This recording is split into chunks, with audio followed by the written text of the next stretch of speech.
This one ties into our headline here that you see on youtube.com. Eric chimes in and says, love the pod. Win totals for the Big Ten. Currently, there are 6 teams with 5.5 on FanDuel. Make every moment more. He didn't say that, I did. Northwestern, Rutgers, Indiana, Illinois, Michigan State, UCLA. I will say that again. Northwestern, Rutgers, Indiana, Illinois, Michigan State, UCLA. As of today, who is your most confident over to make a bowl game, and which one are you most confidently under, which brings about our favorite game, bowl or no bowl for 2024. So we've got 6 of the 18 Big Ten teams are on that 5.5 line over at FanDuel Sportsbook as of Sunday. So let's play the game, boys. UCLA year 1 under Deshaun Foster, bowl or no bowl? We kind of talked about this the other day. I think Bud's on bowl. I'm on no bowl. No bowl? I'm on bowl. Yeah. What about Michigan State year 1, Jonathan Smith? I'm on bowl. Yeah, I'm on bowl. I think okay. Let's elaborate. You get FAU and Prairie View and non-con. So there's your 2 wins. You get at BC is your other non-con, which is not guaranteed, but it's winnable. In conference, you've got, again, you've got Ohio State, you've got at Oregon, you've got at Michigan. You're not winning any of those games, but at Maryland, Iowa at home, Indiana at home, at Illinois, Purdue, Rutgers, there's winnable games there. Like you can get to 6 wins. What's up, DK? This guy. Not good. I hope you don't mind. We shared that photo. You should have. I mean, it was not good. They couldn't get me numb where I couldn't feel the nerve, so I kept getting like these zingers with the drill. We went 4 blocks, which I guess normally is 1 or 2 blocks to numb you up. Yeah, it was a long morning. I apologize for being late. I did not expect what happened. And it's not done. That's the worst part about it. There's nothing solved. Sorry about that. But you went, and we're proud of you for doing it. That was the key of the discussion. You have, in the last couple of years, really overcome your fear of the dentist to the point that you're going in to get the stuff taken care of. So good job, Danny. It's not doing much to soothe my fears when stuff like today happens. Anyway, back to the show. So, yeah, we are playing bowl or no bowl in 2024 as listener Eric chimed in from the big old bag of mail, pointing out that the following teams all have 5.5 as their win total: UCLA, Michigan State, Rutgers, Illinois, Indiana, and Northwestern. Right now, we've got bowl for Bud and UCLA, no bowl for Tom, both bowl for Michigan State. Year 1, Jonathan Smith for Michigan State. Danny, would you go bowl or no bowl? I'll go over. What is it? 5.5 is the total? Yeah, all these teams are going to be 5.5. We're kind of sort of dividing up who lands on what side of the fence. I think Jonathan Smith is going to be, I think it's going to be a change in culture, change in direction. I think they'll have a very clear identity. This is a program that's just been kind of beat down since the one-hit wonder that was Mel Tucker's first year. So I think it's manageable. Non-conference is pretty manageable. FAU, Louisiana, they can get it done. Important year to get it done as well. I like the staff Jonathan Smith put together. I think that there's a lot of reasons, I think, for Sparty to be excited. Bud, I'll let you take a lead on this one. Your favorite team, the Rutgers Scarlet Knights. I think bowl or no bowl. I think Rutgers has a chance to go to a bowl. So look at their 2024 schedule. It's never easy, but it's kind of manageable. So they go Howard, Akron, at the Hokies, host Washington. That's a Washington team that is entirely rebuilt. At Nebraska, host Wisconsin, host UCLA, at USC, off week, host Minnesota, at Maryland, host Illinois, at Michigan State. I mean, there's some names on there I don't see. Where's Oregon? Not there. Where's Michigan? Where's Ohio State? Where's Penn State? They ain't on there. Being over on UCLA and Rutgers, I think, is difficult. I tend to agree. But I think that game I think that's a game for both of them. It's in Piscataway, but If you're going both of them over, you're violating that rule of like too many overs potentially. Let me ask you this. Should PJ Fleck have taken the UCLA job? No. Because they're not even on this list, and their FanDuel win total is 4.5. Minnesota's is? Yes. Like Minnesota is projected below all of these teams. That's why I think it actually is feasible to be over on UCLA and Rutgers, because the Vegas guys think Minnesota flat out sucks. I'll take the over on Minnesota. I will tell you, yeah. Same. I generally agree. I mean, it's hard to go 4-8, I think, given that you probably have a couple of non-con wins and need to pull their schedule up. But I am over on Rutgers. I think the WIMSAT experience is done, mercifully, I believe. So, yeah, but you know who his replacement is? I honestly, he's really bad, man. I Tell hope the people, Tom, let's not make. Well, we were just talking about PJ. The replacement looks like it's going to be PJ's old quarterback, Ethan Kaliakmanis. So Greek rifle. Yes. Oh boy. Uh-huh. I would take Kaliakmanis over Gavin too. I just wouldn't take him like to dinner or anything. I might, take him to a cliff somewhere and push him off. Easy with the violence for the Creek rifle. Come on. All right. So what about Illinois?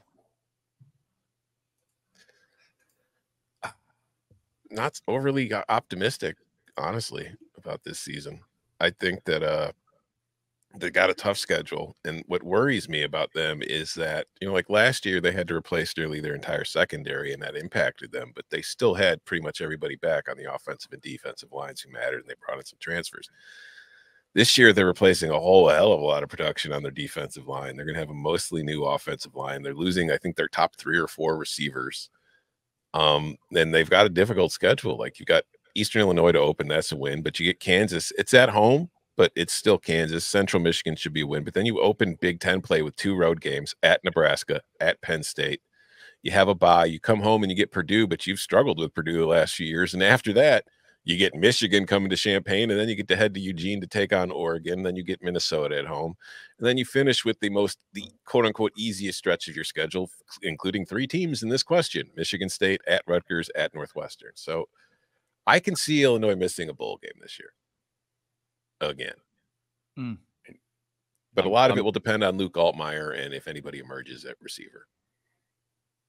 Same? No bowl?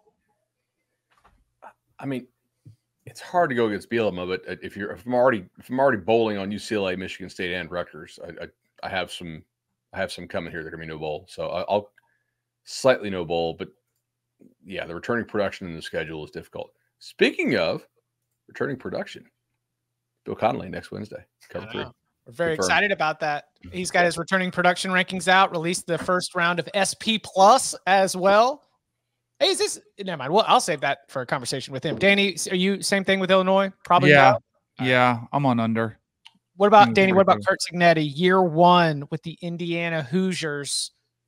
They're giving him a 5.5, a whole win higher than PJ Fleck. Bowl or no bowl for Indiana?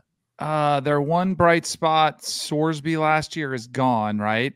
Correct. Mm-hmm. 1, 2, 3. I see 3. I see a 3-1 start. FIU. Who's WIU? Western Illinois. Western Illinois. Okay. The fighting Leathernecks. I see 3 wins. I don't think they win on the road at UCLA. Maryland, I don't see them winning. Northwestern is a toss-up. Curtis Rourke disrespect right here. If Curtis Rourke, that's right. Yeah, is he bringing the wagon with him? Yeah. I don't know. Can he hitch up the wagon? If Curtis Rourke cannot get bitten by a snake or catch diphtheria as he's guiding the wagon across the river, then yeah, possibly. I will say, of possible Big Ten schedules, Indiana catches the most. Like, it's hard to say this when you're playing literally Michigan and Ohio State in back-to-back games, although there is a bye in between. But other than that, you don't have Oregon. You don't have Penn State. You've got UCLA, Maryland, Northwestern, Nebraska, a completely different Washington team, Michigan State, Purdue. Like, it is one of the more manageable conference schedules you're going to see out there. But, yeah, I don't know. I'd probably be under here. Yeah, I'm under. I think in particular, the stretch that you have to close the season is pretty difficult. I mean, like that 5-game start, they almost have to be 4-1. Mhm.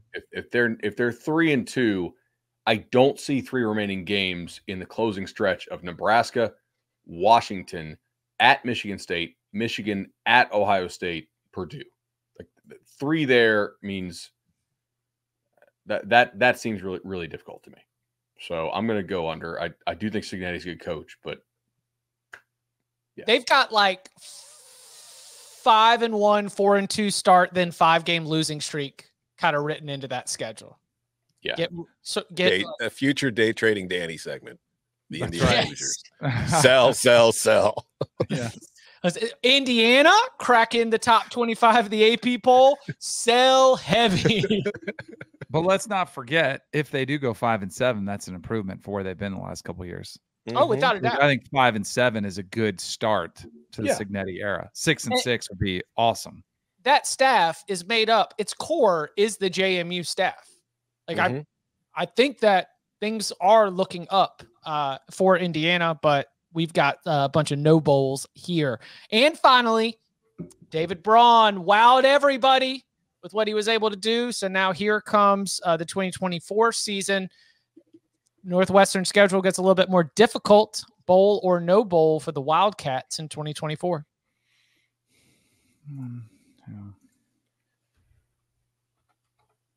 I don't know. No bowl. I'm just going to bet on regression. They overperformed last year. I'm going to guess that there's some sort of course correction. Who's their 12th game that I'm not seeing on here? A non-con? They've got their non-con is Miami, Ohio, Duke, and Eastern Illinois.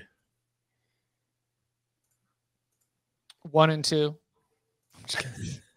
You think they're a lock against Duke? No, I said 1-2. I was on the Eastern Illinois.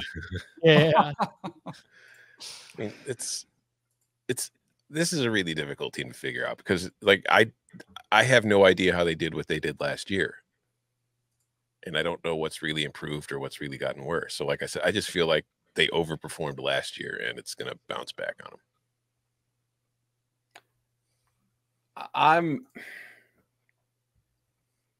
I just like, am I that high on Maryland or Washington or Iowa or Purdue or Illinois? No, But Maryland and Washington and Iowa going up against Northwestern in a year when they don't have like, and they're all road games, like magic powers that, you know, or just like whatever's happened for them to exceed their projected performance. Yeah, like even with a different Washington, I have a difficult time thinking Northwestern's going to go into Husky Stadium and win that game. I mean, we're talking about a pretty close gap here in terms of win total projection. There's only like a game and a half difference from those teams just mentioned and Northwestern. That I guess I'll go no bowl just because of the way I've picked it so far. But these are all somewhat tough. No bowl for me. No bowl for Northwestern. Again, we love this. And I saw a conversation at the tailgate, you know, when are we going to do our actual win totals? Well, we enjoy to like do our official win total picks and our big time breakdowns when we have as much information as possible. We like to run it into the season. So we'll begin those around in July normally and have it roll out over the course of 6 or 7 weeks